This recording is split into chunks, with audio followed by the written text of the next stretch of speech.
1.5-2 घंटा लगा, यहाँ तक कि ऐसा लगा कि मैं सो जाऊंगा जी। भारी भरकम, यानी यहाँ आँख के ऊपर भी यहाँ पट्टी लगा दी जाती थी तो ऐसे आँख खोलनी पड़ी। बात सही है। एक दिन पहले बताया गया था कि आपको एक हाईलाइट कैरेक्टर दिया गया है जिसका नाम है जामुन, और वो बहुत बुद्धिमान बोल नहीं पाते हैं तो वो जामुन बोलता है, प्रभु आप जिस पर कृपा करते हो वही विजयी होता है और उसी के यश तीनों लोकों में उजागर होता है। सो आज आपकी कृपा से हमारे सारे मनोरथ सफल। मैं बोला कितना टाइम लगेगा? बोला क्या बोला? फिर से बोल। मैं बोला मैं कुछ बोल गया क्या? बोला उसी आवाज में बोल।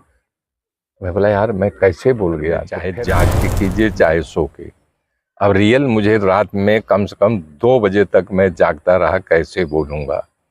क्या नमस्कार, मैं मनीष कुमार भारद्वाज, आप देख रहे हैं आज़ाद हिंद न्यूज़। दोस्तों आज हम पहुंच चुके हैं भदोही में, जो हरिहरपुर एक छोटा सा गांव है।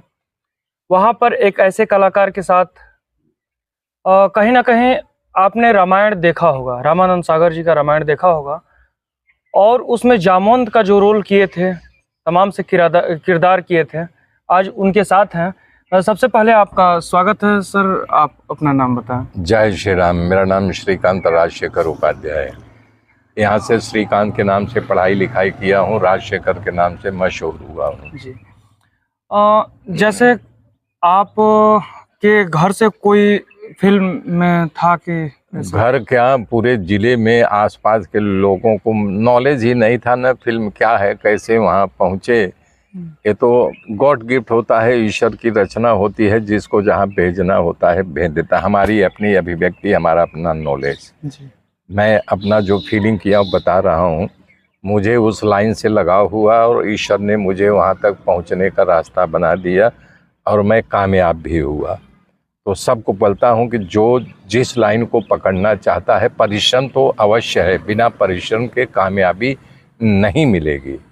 हमारा अथक परिश्रम, अथक लगाव मुझे वहाँ तक पहुँचा दिया था और मैं कामयाबी नाम दोनों हासिल किया। जब पहली बार ये आपको मालूम चला कि आपको रामायण में ऐसा रोल करना है, तो आपको कैसा लगा? क्योंकि एक अलग किरदार था आपका। बात सही है। एक दिन पहले बताया गया था कि आपको एक हाईलाइट कैरेक्टर दिया गया है जिसका नाम है जामुन, और वो बहुत बुद्धिमान था और बड़ी बड़ी गहरी बातें, बुद्धिमान पूर्वक बातें बताता था। सुग्रीव का मंत्री था, हनुमान जी भी वहाँ थे और उनका मंत्री था, सलाहकार था जामुन। और इसको आपको करना है, बाकी आप अपने अंदर उस कैरेक्टर को लाने की कोशिश कीजिए रात भर में, चाहे जाग के कीजिए चाहे सो के। अब रियल मुझे रात में कम से कम 2 बजे तक मैं जागता रहा, कैसे बोलूँगा, क्या करूँगा। हालां उसको पकड़ नहीं पाया कि हमें क्या करना है। मेरा गेटअप 1.5-2 घंटा लगा, यहाँ तक कि ऐसा लगा कि मैं सो जाऊँगा जी। भारी भरकम, यानी यहाँ आँख के ऊपर भी यहाँ पट्टी लगा दी जाती थी तो ऐसे आँख खोलनी पड़ती थी। तब वो जो प्रकाश जैसे दिखाई देता था तब दिखता था। अच्छा गेटअप देके 2 पंखा, जो पंखा था एक और पंखा रखा गया, उस समय एसी का जमाना नहीं था। तो सागर साहब का असिस्टेंट योगी योगेंद्र हमारा मित्र था, वो आया, बोला राज रेडी हो गए हो, हम सेट पर चलें? तो मैं बोला कितना टाइम लगेगा? बोला क्या बोला? फिर से बोल। मैं बोला मैं कुछ बोल गया क्या? बोला उसी आवाज में बोल। मैं बोला यार मैं कैसे बोल गया? तो फिर मैं उस मेमोरी में गया, फिर बोला जल्दी कर ड्रेस। ड्रेस वाला आया, बोला जल्दी ड्रेस पहना राज, इसी टोन में तुम डायलॉग बोलो। और पहला डायलॉग यही था कि हनुमान जी पता लगा के आ जाते हैं और वो हनुमान जी बोल नहीं पाते हैं, तब वो जामवंत बोलता है, प्रभु आप जिस पर कृपा करते हो वही विजयी होता है और उसी के यश तीनों लोकों में उजागर होता है। सो आज आपकी कृपा से हमारे सारे मनोरथ सफल हुए। अब सागर बाप साहब भी हक्का पक्का हो गए, उठ के ताली बजाए, सारे लोग खुश हो गए। अलग आवाज कहाँ से? अलग आवाज, वेरी गुड वेरी गुड, शाबाशी के पात्र बना। एक नहीं 2 पंखे तुरंत लगाए, जल्दी करो, इनको पसीना नहीं होना चाहिए, आगे भी संवाद है, क्लोज करना है, ये करना है। पानी पिलाया जा रहा है, मौसम्बी का जूस पिला, आवा भगत होने लगी ना कि अरे आप हाईलाइट एक आवा अलग किया। जैसे जैसे यही एक अलग ईश्वर- तुरंत ही एक यही ईश्वर की शक्ति को मैं मानता हूँ कि हमें भी ऑटोमेटिक नहीं, आ गया। हाँ ऑटोमेटिक आ गया। वो हमारा मित्र था, बोले राज कुछ प्रैक्टिस किया, कैसे करोगे? सागर साहब भेजे थे कि जरा उसको गाइड कर लो, करेक्टर पकड़ पाया है कि नहीं। तो मैं बोला कि अभी कितना टाइम? बोला फिर से बोल। मैं बोला क्या बोले? बोला नहीं, जिस टोन में बोले तो वही बोलो। अब मैं भी हड़पटा, यार कहाँ से बोल गया। तो फिर मैं वापस लाया कि मैं कैसे, हाँ योगी कितना टाइम? बोला बस इसी करेक्टर में 4-5 बार बोल। बोला चल जल्दी ड्रेस पहनाया और सेट पे ले गया, और पापा जी को नहीं बताया। उसको कॉन्फिडेंस हो गया कि यही हमें चाहिए, करेक्टर में आ गया है। अच्छा, आज आपके साथी बहुत से लोग अब नहीं रहे, कहीं ना कहीं रामायण चलती है तो आंखों से आंसू तो अब उसमें सारे लोग एक फैमिली मेंबर बन जाते हैं। जैसे अरविंद त्रिवेदी जी हमारे बहुत अच्छे दोस्त थे, लॉकडाउन में जिंदा थे, रामायण टेलीकास्ट हुआ तब भी जिंदा थे, कुछ दिन के बाद देहावसान हो गया। हमारे परम मित्र दारा जी कई साल पहले गुजर गए थे, और चंद्रशेखर भी जो सुमंत का रोल किया करते थे ना, आर्य सुमंत का रोल, यानी दशरथ के मंत्री थे, वो अपने जमाने में हीरो थे, कई फिल्मों के हीरो थे, 1-2 नहीं अनगिनत फिल्मों के हीरो थे, सागर साहब के मित्र थे, तब इतना बढ़िया रोल मिला था ना। और यानी कि सुग्रीव जो बना था श्याम सुंदर कलानी, उसको मैं ही उनके यहाँ ले गया था। तो जब रामायण टेलीकास्ट हुआ तो उसकी लड़की जो है हमारे फेसबुक पर मैसेज दिया, अंकल हमारे पिताजी ने रहे, पूरा पेपर डाल दिया।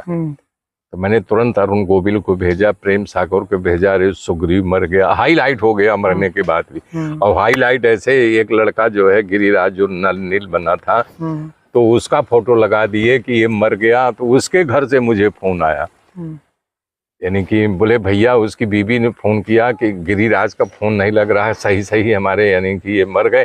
अरे बोला किसने मर गए रे? वो नहीं सुग्रीव मरा है, उसके साला फोटो नहीं पाए होंगे, गिरिराज को लगा दिए। तो उसके बीबी को समझाया, वो बोला नहीं कुछ नहीं हुआ, मैं भी संपर्क कर रहा हूँ, उससे बात करवा रहा हूँ। तो मुमरा रहता था तो उसको फोन किया, अरे बोला हाँ यार साले सब हमारा दिमाग गिरिराज तुम मर गए कि जिंदा? बोले साले तभी तो बात कर रहा हूँ।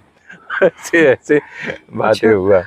कहीं ना कहीं ये किरदार ऐसा था कि सोचने वाली बात है कि जैसे कोई टीचर भी रहता है तो कहीं गलत होता है तो एक बार सोचता है कि हमारे बारे में लोग क्या कहेंगे। जब से किरदार मिला तब से नटखटापन जो भले बचपन में हो या ना हो ये हम नहीं जानते, लेकिन हर एक बच्चे के अंदर रहता है। कहीं ना कहीं उन चीज़ों को बदलते हुए आपने स्वयं अपने आप को बदलने के प्रयास किया होगा।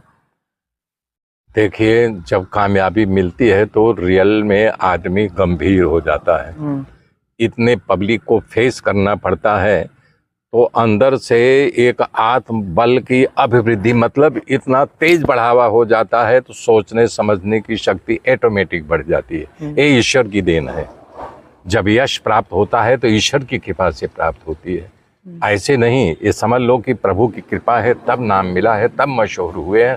नहीं तो आपके गांव में आपका पड़ोसी भी, बम्बई जैसे शहर में आपका पड़ोसी भी नहीं जानेगा कि हमारे बाजू वाले फ्लैट में कौन है जी। तो ईश्वर की गाथा है बेटा, वो सब कुछ अपने आप संचार चालू, सारी मशीनें खोल देता है कि तुमको ये करना ये करना ये करना है। जब रोल आपको मिला, रामायण खत्म हो गई पूरा, जब टीवी पे कैसेटों पे तमाम तरह से ये चलने लगा, तो उस समय गांव में अगर जिधर भी जाते होंगे तो कहीं ना कहीं एक अलग ये पहचान। अभी कल मुझे बुलाया गया था, हमारे पत्रकार बंधु है राजमणि पांडे, राम कथा चल रही थी, पंडाल में पहुंचा तो सारी पब्लिक तालियों गड़गड़ाहट से स्वागत की थी। हमारे बीच में जामवंत आ गए, सबकी नजर कहीं ना कहीं आप पर, हमका नहीं, सब लोग की नजर व्यासपीठ की रहे, मैं सामने आ रहा हूँ। तो लेकिन फिर भी पब्लिक नहीं मानी, बोले नहीं हमको देखने, तुरंत यानी कि हमको मंच पे बुलाया गया और हमने डायलॉग बोलना शुरू किया, कथा को नहीं ये देखो। शुरू वाला सीन नहीं है, थोड़ा सा ले लिया। चलिए वीडियो में भी हम डालेंगे, आप देखेंगे उनको। लेकिन कहीं ना कहीं इनसे मिलकर आपको कैसा लगा? और ये शूटिंग कहाँ हुई सर? ये उमरगांव गुजरात में एक जगह है जो समंदर के किनारे है। रामायण में जो जो चाहिए था, वन चाहिए था वन था, पर्वत चाहिए था पर्वत था, नदी चाहिए नदी थी, समंदर चाहिए, ठीक स्टूडियो के सामने समंदर था। और बाकी सेट लगाया जाता था स्टूडियो के अंदर। हम चाहेंगे कि जाते जाते दो शब्द फिर अपने माध्यम से कुछ सुना दें, जो कि जामवंत जी का रोल था। लास्ट जब रावण मारा जाता है तो मंदोदरी बहुत विलाप करती है, राम जी दुखी हो जाते हैं, कोई कुछ नहीं बोल पाता है। तब जामवंत वहां भेजा जाता है, तब वो जा करके समझाता है मंदोदरी को, पुत्री, यद्यपि मुझे तुमसे कहने का कोई अधिकार नहीं है, परंतु मैं भी तुम्हारा वंशज हूँ। उस वंशज होने के नाते मैं तुम्हें बता रहा हूँ, ये मानव धरती पर अकेले आता है और अकेले शरीर को छोड़ करके फिर वहीं जाता है। इसलिए इस आत्मा के निकल जाने पर पुत्री शोक नहीं करना चाहिए, विलाप नहीं करना चाहिए। उठो, धीरज को धारण करो और महान ज्ञाता और महान वीर पुरुष की अंत्येष्टि संस्कार की क्रिया को संपन्न कराओ। जय श्री राम। चलिए, बहुत अच्छा लगा आपसे मिलके। लेकिन YouTube पर कुछ आपके सीरियल हैं, हम उन चीज़ों को, क्योंकि दर्शक आपको फिर दोबारा अगर देखना चाहें तो फिर कैसे देख पाएंगे? ये देखो, तुमको दिखा दे रहा हूँ, इसको ले लो अपने में। जी जी जी।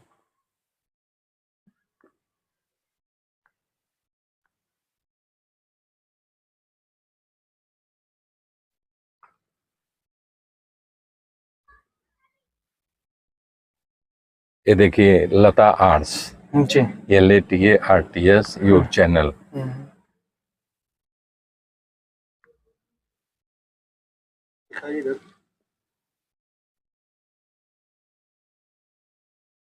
ये देखो, सब हमारे जो है ये पहला एपिसोड से तुम उसमें अपने ले लो चैनल में।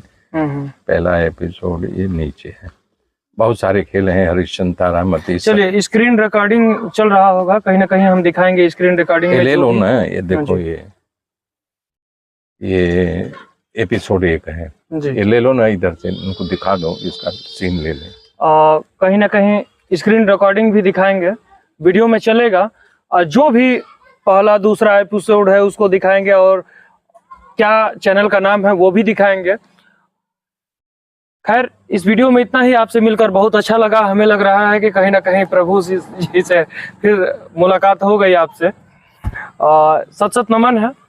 जय श्री राम। प्रभु जी से मिलकर कैसा लगा आप कमेंट में जरूर बताएं। वीडियो को ज्यादा से ज्यादा शेयर करें। मैं मनीष कुमार भारद्वाज, धन्यवाद।